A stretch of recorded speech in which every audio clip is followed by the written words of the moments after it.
All right, here we are, episode 3, emergency pod. Well, kind of emergency pod after game 3 and 4.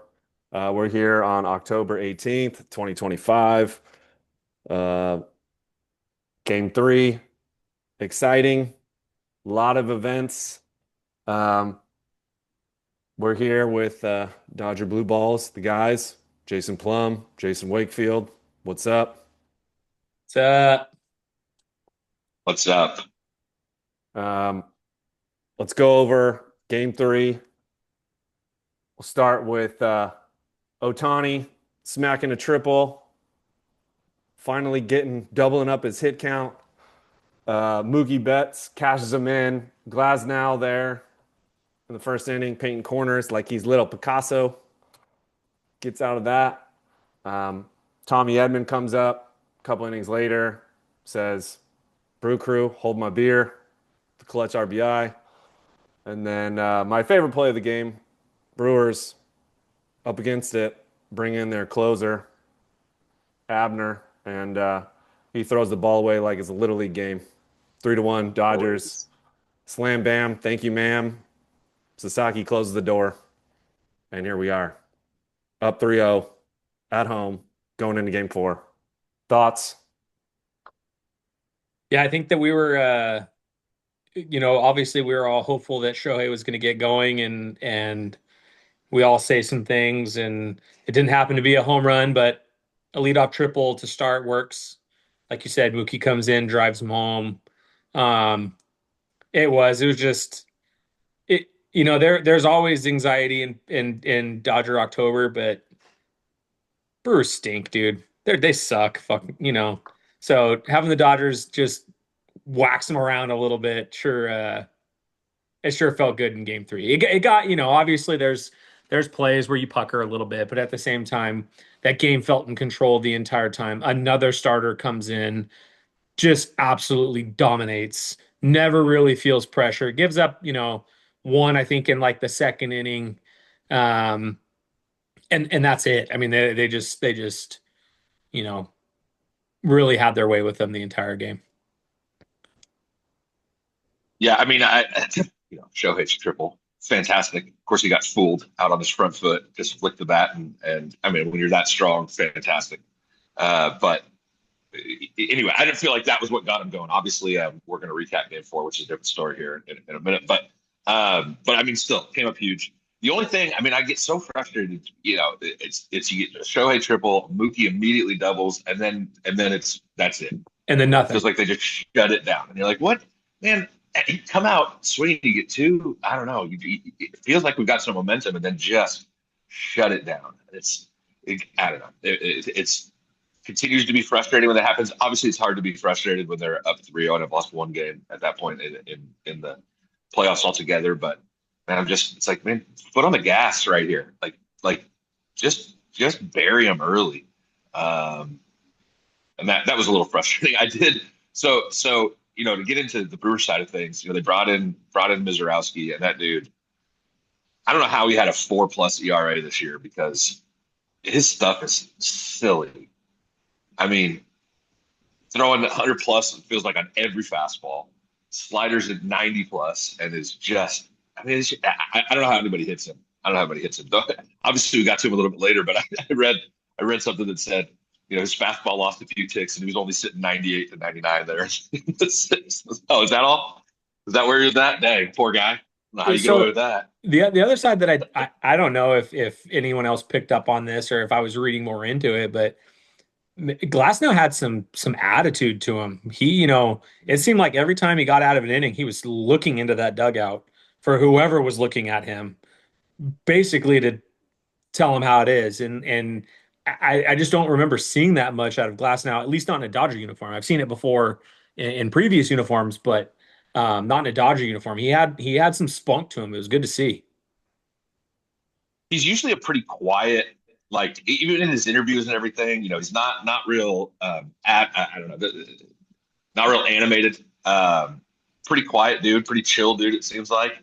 I don't know what was going on, but I partly think it's you Yoshi and Blake Snell, just dominated 2 games before him, and it's probably a challenge. Like, all right, these guys set me up. I want to go. I don't want to be number 3 on this list. Like, I got to go out there and dominate too.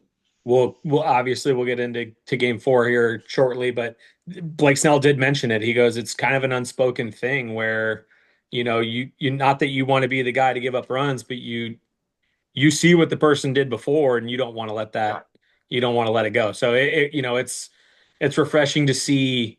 I hate the word swagger, but it's refreshing to see the attitude coming off the mound, and I feel like I haven't seen that in a long time. It's been this buttoned up, tight, tight group, which is great, but at the same time to have that attitude and that swagger is pretty damn fun to watch.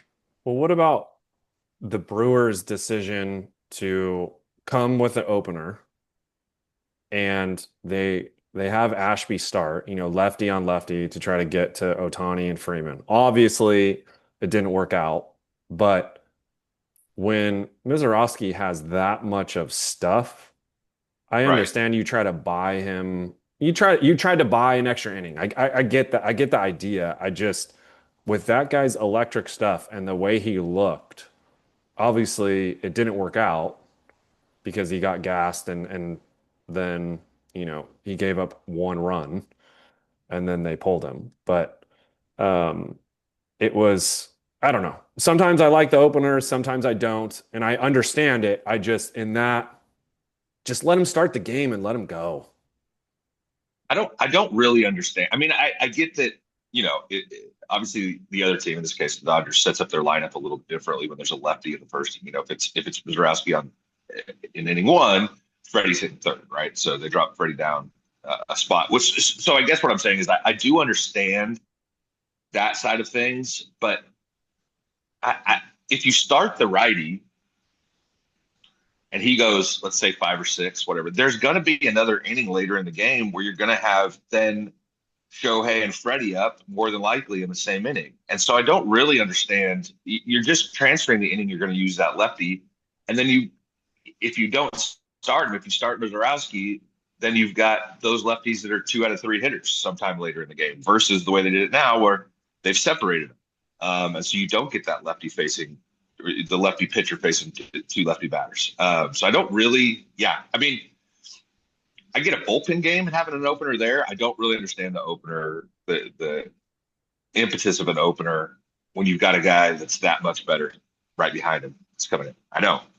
And obviously it worked out for us, but man, it would have been a different story if we'd seen Mizorowski, in the first inning and he shut the Dodgers down for 5 and the Brewers are up. It's a very different feel of that ball game. Yeah, I don't know. I want to say I feel bad for the Brewers. I don't, but Nah. they were just, they're missing Woodruff, who's their stud all-star starter. That happens. It's major leagues. You got to bring someone up, but they just don't. They ran out of starters and they don't have anyone, which is why they went to Quintana, game 4. But Mizorowski looked so good. I think he had 73 pitches. He was nasty. I mean, and with the shadows, early game, 3 o'clock at Dodger Stadium, the sun is coming across that way, and it makes it, the hitters obviously couldn't see anything both ways. And I get it, we're old, but like watching the game on television, I swear I couldn't see the ball off the bat. Like Right. there was foul balls that I had no idea where the ball was going watching the broadcast. So I couldn't imagine hitting in those conditions. Yeah, Tommy, I agree. Like I don't feel bad for the Brewers. I think that, down 2-0, going on the road in LA for 3 at the minimum. As if you're a Brewer, it's you're you're gonna do whatever you can. I do agree that Plum is right where you're just moving that inning where you're gonna have to face Ohtani and Freddie in the in the same half to down the line in the game? And is it better for your team to have to do that in the first inning or in the sixth inning or seventh inning? Who knows? I think that I would tend to agree that you would probably want to get those early outs in the games that they've won this postseason. They went up early.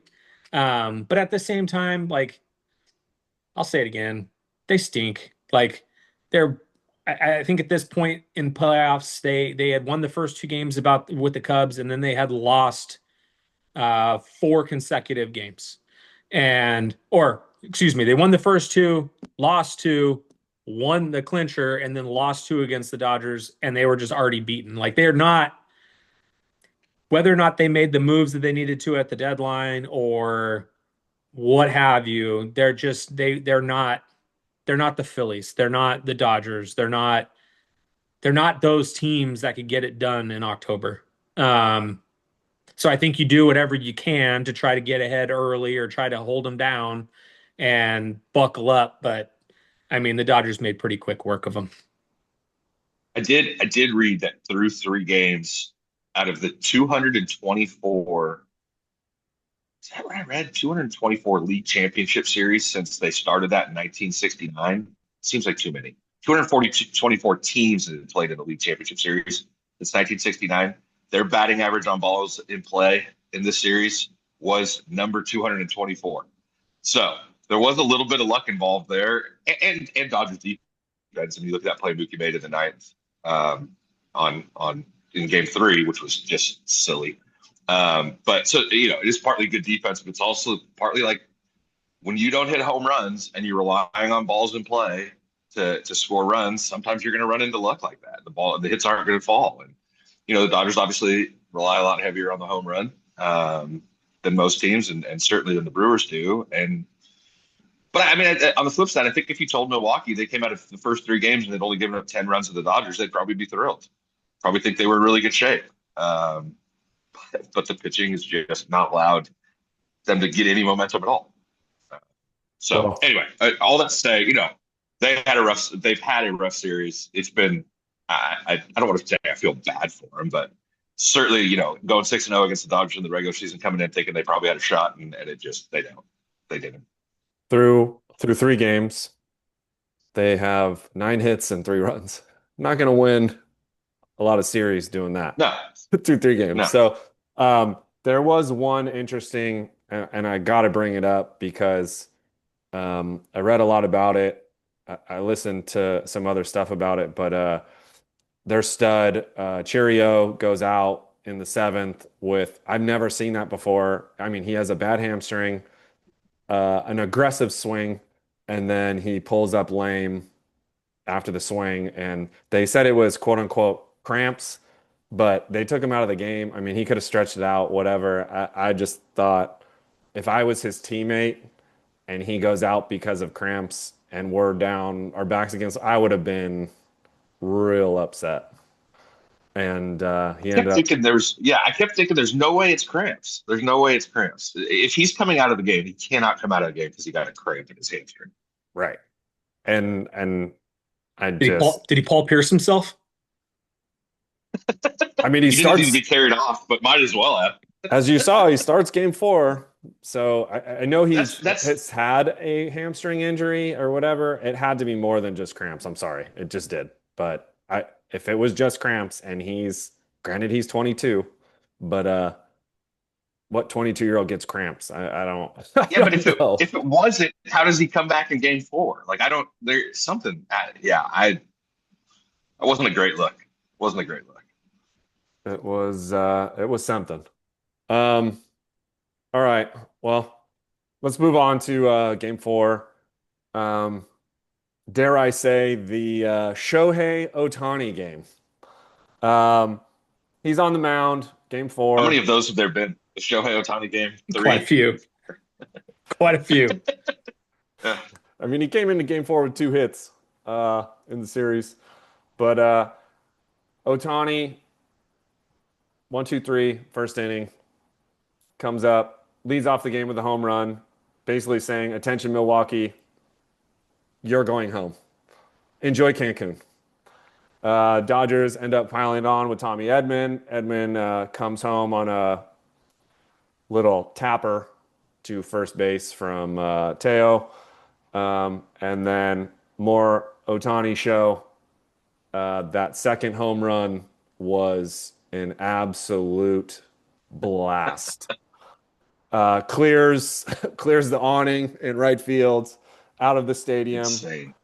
Congrats to whoever grabbed that in the parking lot.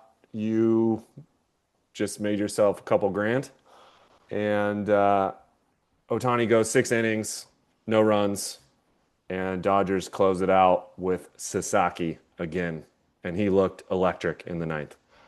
Yeah, I think that, in that first inning, Shohei walked that first batter, which again, never, as Dodger fans, listen, we we love them, but goddamn it, anytime they get in any kind of trouble, we all shit our pants, and that's okay. Like, this is a safe space. But having him walk that first batter again, I think naturally I went to, okay, what are we in for tonight? Similar Yep. similar to the leadoff bomb that Yoshi gave up in game 2 is, okay, what are we in for? And then for him to go strikeout, and them not even, I don't even know if they put wood on the baseball in that first inning. And then to come up and hit a leadoff homer. I mean, it was just, you could tell that it was going to be a special night. I don't think that, obviously we're biased, but fuck everybody. It's okay. I think that we expected the Dodgers to win that game 4, but I don't know if anyone really expected to see what we saw. I don't know how anyone could expect to see what we saw. It was dominating on the mound. And at the same time, every single time he came up, he was the most intimidating hitter you could imagine. That ball that he hit for his second home run has to be the furthest baseball I've seen hit at Dodger Stadium. It, Yeah. I have memories as a kid of I think we were all at that Mark McGwire batting practice game, and where we saw him hit 12 of 14 pitches in batting practice and like 7 of them out of the stadium, but that's not in a game. And then I remember Piazza putting Webb up on the in the bleachers a couple years later, and we've had these moments throughout, and I've seen it go into the back of the bullpen, all that. That ball was in right center underneath the scoreboard and landed behind the bleachers. That, they say it's 469. That's no way. No way. It's for nah. There's That's no the way. furthest ball I've ever seen hit there. Yeah. So, and then for him to continue on and then, obviously come up and hit a third home run, like what are we fucking talking about? You're looking at these big leaguers in complete disbelief. The Brewers were defeated and the Dodgers are just giggling because it's like, you're not supposed to be able to do that. He's a freak. It was unbelievable. Freeman's reaction, and he's, oh my God, what did I just watch? In that same moment, did you see Muncy? Like, literally, Muncy was giggling like a little kid. Like, it was unbelievable, dude. It was, yeah. I mean, that was so fun to watch. I think we're all 3 over 440. It was over 1,300 feet for his 3 home runs. Are you serious? It's a cheat code. I mean, he really is a cheat code. No one should be able to do all of that in one game, let alone, in one season, let alone one game. It's pretty special. It's so funny to me. It's so funny to me that he can look so out of sync and like he has no idea what's happening at the plate, and then just turn it on like that and put on a show like we've never seen. It's wild. He, to me, and he had been struggling at the plate. Everyone knows that. To me, I think pitching and having him having to lock in and really be aware of everything, pitching and stuff, I felt like that really helped him because he was angry last night. And you don't see that. Normally he smiles and he's just, has this expression, but he was mad, and you could tell at the plate like he was mad. And there was a couple calls that strike zone was generous to is an understatement, I'm but gonna miss that. I'll say it. it I'm gonna because he at least he was consistent though. Like it was, he was a baseball in, he was a baseball down, and it needed to be a half a baseball in on the outside. And like that's his zone. Like that's be a hitter. Like I'm little tangent, little stand on my soapbox here, but umpire umps can go kick rocks. as long as it's not Angel Hernandez, I think we're good. But no, Ohtani looked angry. He was mad. He was taking batting practice, which he never does. I mean, he was locked in on the mound as well. But the only ball that I've ever seen like that, I was at well, he used to be called Mike Stanton, but Giancarlo Stanton, Yep. when he was Yep. with That's the one I the was thinking of. Marlins, Dub and I were at that game, and it's the first inning, and I watched it on YouTube the other day because I was like, that's the only other ball I've ever seen. And he hit it out of the stadium, first inning. Uh, yeah, that was incredible. That was the one I was thinking of. Yeah, but I mean, Yeah. I expect that from him because he's just a monster dude. I mean, just massive arms, huge dude. Shohei's still like it blows. I mean, I know he's a big guy. I know he's thick, he's big, he's tall. He's what 6'4", but he's not like muscle bound. Like he's not just this hulk of a dude. He's just as good of an athlete as I've can remember watching. I mean, Bo Jackson aside, let's say, but as good of an athlete as I can remember watching. I mean, he does everything as well as you can do it. I think that it comes down to like he always appears in complete control of his body. He never like he did have some ugly swings this series. Ass out and given one of those little lunges, but when he's running bases and he's on, he's just an athlete. He's a freak. But yeah, it's pretty fun. Well, a concern I had, they go Ohtani for 6, 10 strikeouts, looked great. I almost wanted him to go out for the 7th just to protect the bullpen, but they didn't. They sent Vesia. Vesia did great. No hits, no runs, 1 inning. They bring in Trinan. Didn't go well. He's back to where he was at the end of the season. Got 1 out, looked bad, gave up a run, base hit, a walk. They bring in Bonda. He's honestly in the playoffs, he's been their best reliever. He's looked insane. And all of a sudden he's 97, 98. Like when did that happen? It's It feels like amazing. he picked up 2 or 3 miles an hour in the playoffs. It's October, baby. They gave him some extra rest. So yeah, maybe that's what it is. then Sasaki comes in, closes out, gives up 1 hit, first batter, I believe, and gets the rest out. But Trinan back to his old tricks. If he was going to do it, this was the time. Do it in this game when they're up 5-0. Yeah, I just thought that I know you want to win this game. He hasn't looked good back-to-back nights. I'll be honest, I love watching Sheehan pitch. I want to see him pitch more because that guy has electric stuff. I get it. Dave went to his old, guys he trusts, but I didn't like Trinan in there, so I'll just say it.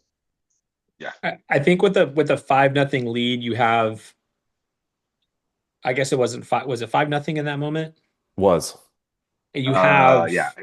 You have a little bit of grace, and like it's important. We talked about it before. It's important to build on things and to get live innings, and because you never know, that next series he's going to have a moment where he's going to need to get an out, and fucking kid. Tell him I said, what's up? Cooper, they say, hey. This is my favorite part of the podcast. Yeah. Sure. Say what's up. Tell him, Dad, take me to the country club. Steppers. All right, kick rocks. Steppers. Get out of here. They're gonna have to. He's gonna have a moment again in the next series where he's gonna need to get an out, and it caught me kind of by surprise where they were mentioning last night that Shohei hadn't thrown in 13 days. Like, I don't think you can have that. You need those live innings, and you know he is what he is. Let's just say that, and hopefully we can get another out in the next series from him. One thing I do want to say though, that I don't really hear a lot of people talking about. I get it wasn't like the game-saving play, but that double play from Shohei out from Kike out in left field, man, like on the run, making that rope to first base was a very impressive play. Kike in October strikes again. I just love that guy. I just love that guy. I mean, for all the money we pay for all these big name stars, he's just a gamer in October.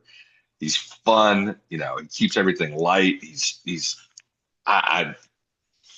invaluable. Obviously, he's not going to earn the dollars that Mookie and Freddie and Shohei and anyway, all those guys do. But I don't know that these last. I mean, obviously we've got another series to go. Who knows how that's going to play out? But these last 2 years, runs in the playoffs would go this way without him around. He's just a blast to have out there, man. I love having that guy. He's always up. It seems to be, at least last year. Last year he was always up in a big spot and always came through. And it was crazy. And then you see him. I mean, I don't know if you guys saw the Dave Roberts and doing his speech and talking about how Dodgers are ruining baseball. Well, we're going to get 4 more wins. Let's ruin baseball. And then Kike is just going crazy in the clubhouse. I mean, he's the guy. He's the guy that rallies everyone around him.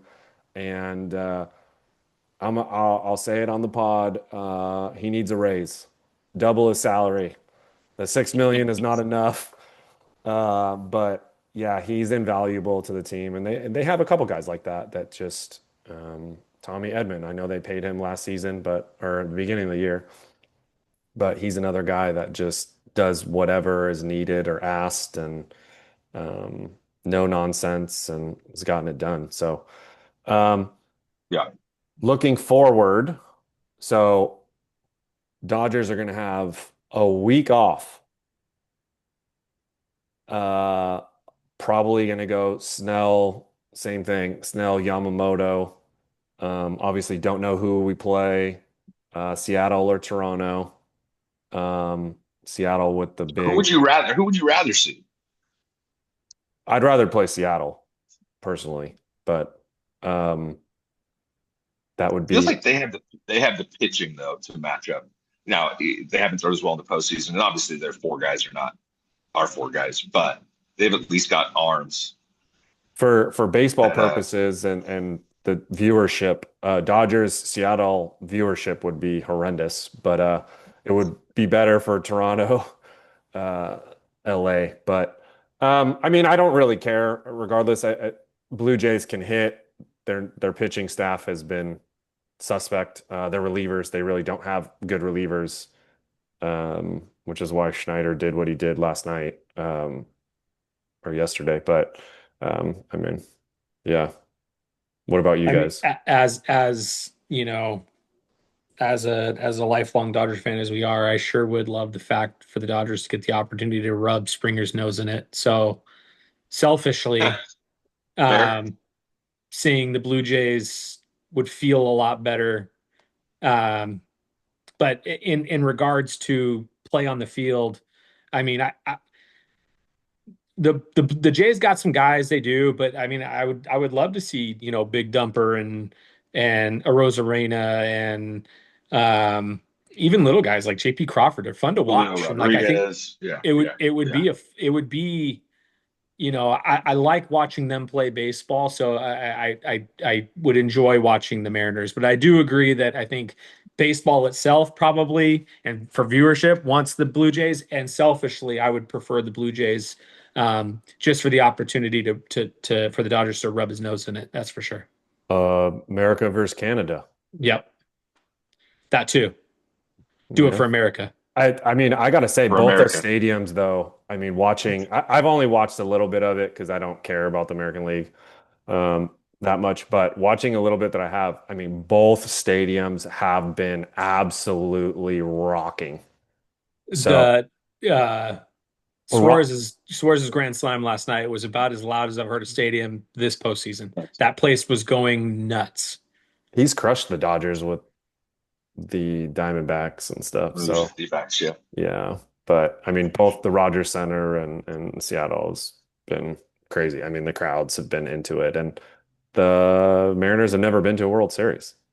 And last time they've been at 25 years with Ken Griffey and A-Rod and Buhner and all those guys, Tino Martinez and so Martinez brothers. But they've never been there. Crazy. So, Yeah, um, they were saying last Yeah, night. I mean, I don't really go ahead. Go ahead, Plum.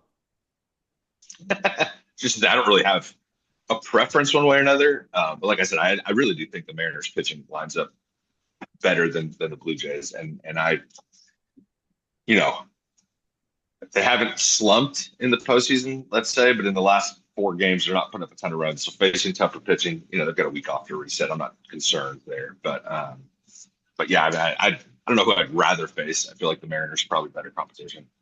any concern with too many days off? Because I know last year the Dodgers dealt with it and they won the World Series. They had, I think, 4 or 5 days off. They had a week. Yeah, between obviously Major League Baseball doing it for TV purposes and staying away at NFL, which I get. But I mean, I'll say that I'm a little concerned. I would much rather start the series, Tuesday and let the Dodgers keep rocking, but it is what it is. I feel like it goes both ways. Certainly, our pitching can use the rest, but yeah, I mean, you worry about bats and timing. I don't think we'll know till we know. I mean, they'll play simulated games. It's not the same environment. They'll take live at bats, but it's not the same environment. So yeah, we won't know till we know. But I do think from a pitching perspective, giving Roki some time off after he's thrown a good bit in the last couple of weeks, and just giving Shohei's going to be fine because this is his timeline these days. But the rest of these guys just, they all went a little bit longer probably than they're used to. So giving them a few extra days to rest. I'm expecting to see BBs when they get on the mound. Yeah, I think no two teams are the same. But I do think that last year having that week off probably exercised some demons about that extended time off with them coming out there and having their way with the Yankees. So I don't know if I hope I should say that it's not going to play a big factor. I'm assuming it will play a factor at least, but 7 games is a long time. So even if they come out a little bit slow in the first game, they got time to get back into the swing of things and get it rolling again. Do I think it's going to be a sweep regardless of who they play? I don't think it's fair to say that. So if it takes 6 again or 5 again or whatever it is, I think the Dodgers will find a way. Yeah, whatever they did last year, just duplicate it. I do know that they stayed at the stadium like 2 days, like all day, and like kind of simulated it was a game day and kept them engaged and did a simulated game and did that and that seemed to help. So we'll see what happens. We'll wait for winner of Seattle and Toronto. We'll be back sometime early next week. A little preview. We'll find out who we're playing and we'll preview it and look at matchups and let everyone know that's listening out there that the Dodgers are going to repeat. I don't think that's a doubt, but fuck them. Yeah, but we don't know how yet. We don't know how yet. I mean, I wish we could play the Brewers again, but we'll find out. I do think Brewers were just overmatched and the Phillies were the real team, but Phillies were great. Good. Wait, so is Toronto and Seattle, are they both little mini markets that can't afford to play players and don't make moves at deadlines and are the Dodgers in store to play another small market team, or are they at least going to have some competition this time, I wonder? I haven't done a lot of reading on the Canadian economy, but I'm going to guess that all of Canada probably rivals from a market perspective what the Dodgers have. Could be wrong. I think their old, I think they call him the prime minister. A little different, but he's dating our local celebrity around here, Katy Perry. So yeah. Huh? Huh? You So I know. guess we all have to avenge the Brit Orlando Bloom. All right, Yeah. we're on Yeah. it. For Exactly. We're on America. it. So I don't think that For guy cares America. about the Yeah. Canadian economy. He cares about what he's doing. But I mean, Toronto tried to pay Ohtani. There were the reports. Planes were in flight, and the Dodgers stole them. So, yeah. Dodgers back in the It'll World be fun. Series, boys. Let's go. Dodgers are back.